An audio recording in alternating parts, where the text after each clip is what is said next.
Okay, in this part of the Protestant Reformation lecture, we're going to talk about the early reformers and the early stages of the Reformation, and then more notable reformers. So, during the early stages of the Reformation, which is in the 14th and 15th centuries, you had some people that kind of arose and started challenging this religious system, basically challenging the Catholic Church. So, those reformers were John Wycliffe, John Hus, or he's Czech, so he's known as Jan Hus, and Erasmus. Starting off with John Wycliffe, he lives from 1328 to 1384. Again, you don't need to know dates, but that just gives you some context. He is an English priest and he condemned the wealth and the worldliness of the Catholic Church. He thought that the Catholic Church had too much money. They were kind of flaunting their wealth, and he thought the same about popes. They were too worldly, they were too wealthy. He also denied the Pope's religious supremacy, or that papal supremacy that we've talked about. And he argues that it is not the Pope, but it is the Bible that has highest religious authority. Okay, the Pope is not above the teachings of the Bible. He also is responsible for translating the Bible to English. Jan Hus follows, they kind of share timelines, but follows Wycliffe, and Jan Hus lives from 1369 to 1415.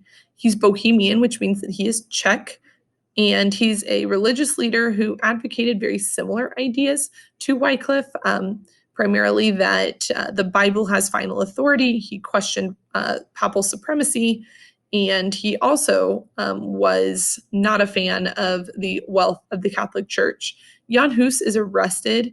He's tried as a heretic or heretic, and he's found guilty, and he is actually burned at the stake. So now he is kind of a notable figure in Czech society. I know every year in July, I believe, they celebrate Jan Hus Day. It's a major national holiday.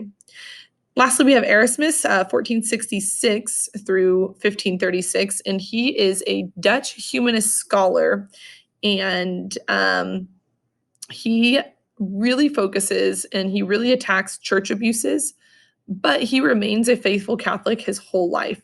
He has pleas for reform. He knows that there is corruption going on in the Catholic Church, but those kind of pleas for reform are kind of unheeded. And the reason why these three early reformers are important is they start questioning the church much earlier than some other reformers, but they paved the way for one of the most notable reformers, who is Martin Luther.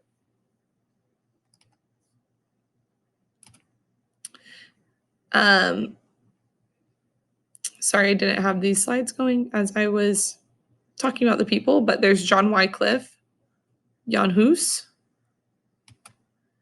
Erasmus, and now we have Martin Luther. So Martin Luther was the first major Protestant reformer. And just a little bit about his background. He's born into a poor German family, and although he's poor, he receives an excellent education, and he actually enters into a Catholic monastery. And at the age of 25, he's appointed to be a professor of Christian theology at the University of Wittenberg. And as he's doing his studies, he begins to question a lot aspects of the church. One of his biggest things that he condemns is the sale of indulgences. He denounced the Pope's clergy from selling them in the German states.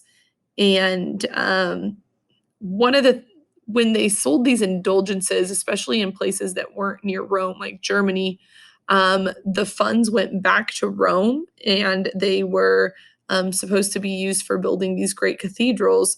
And he had a problem with paying for indulgences in general, but also paying that it was people in Germany paying for something that was happening over in Italy. In 1517, he nails his famous 95 Theses to the door of the Wittenberg Church. This basically is a statement of religious beliefs that receives some support and encouraged others to attack the church as well. It denied the Pope's supremacy. It proclaims the Bible as the final authority. It urged individuals to read the Bible, not just trust what the priest is saying. And he developed the doctrine of justification by faith, that faith in God alone ensures salvation, and it's not based on good works or, you know, selling for repentance, like the sale of indulgences. Martin Luther is excommunicated by the Pope. So the Pope says you no longer can be a Catholic and you are no longer going to enter the kingdom of heaven. But some North German rulers will start to support Martin Luther. And that leads us to talking about John Calvin. But